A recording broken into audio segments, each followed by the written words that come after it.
Assalamualaikum warahmatullahi wabarakatuh. Salam peternak sedulurku dimanapun berada. Salam seduluran. Ternak bebek itu sebenarnya ternak yang menjanjikan dulur dari segi hasil, tapi tidak serta-merta kita itu hanya berpatokan kepada ternak itu sendiri. Jadi setiap peternakan itu pasti ada yang namanya ujian. Nah, ujian itu gimana agar pondasi kita semakin kuat dalam beternak bebek itu sendiri. Contohnya ternak bebek berdaging.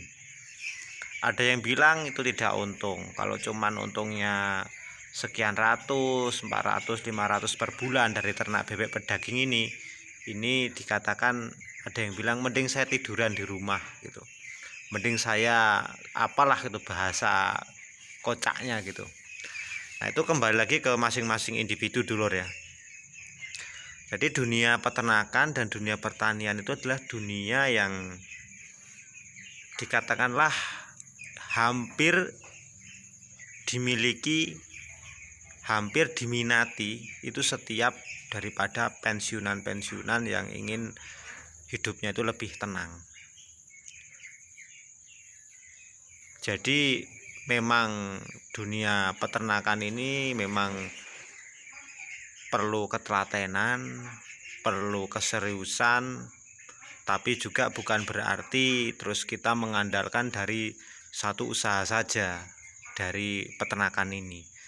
Ada penghasilan lain, jadi peternakan ini memang benar-benar kita rumati, tapi kita ada hasil lain agar lebih berwarna itu jadi dari hasil ternak kita.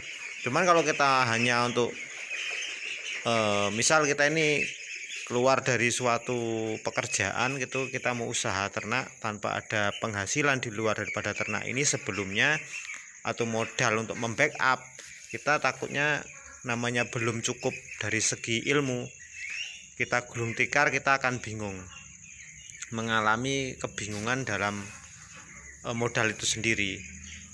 Nah, itu makanya perlunya menggali dari sisi permodalan, dari sisi ternak itu sendiri, dari sisi apa kekurangan, apa keuntungan ternak itu sendiri.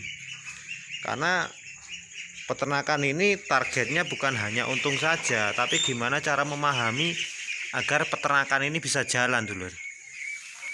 Jadi ternak kita ini bisa jalan, terus ekonomi ini kita sedikit terbantu daripada hasil yang didapat.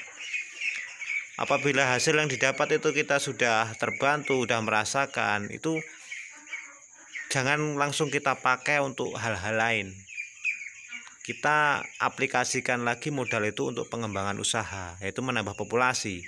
Misal dari 100 ekor ternak bebek berdaging ini kita punya hasil per bulannya itu 400 sampai dengan 500. Kita jangan pakai dulu uang itu setelah dipotong daripada yang lain, yaitu hasil bersihnya seperti itu 400 sampai 500 itu, tapi kita kembangkan di modal usaha. Kalaulah bisa menambah bebek sekitar mungkin 5 sampai 10 ekor, kita kembangkan di situ lagi.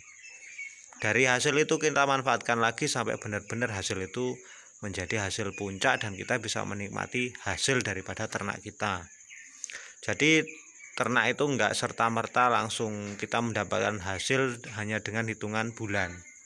Tidak dulur. Makanya untuk para pekerja yang ingin mungkin memulai usaha, baik itu dari pertaniannya, baik itu dari segi ternaknya, baik unggas ataupun hewan yang lain, itu usahakan memang benar-benar mateng dari manajemen, dari gimana caranya untuk hariannya ada, gimana caranya untuk pengembangan usaha agar ternak-ternak usaha yang di depan ini tidak gulung tikar sebelum kayak dibilang sebelum kayak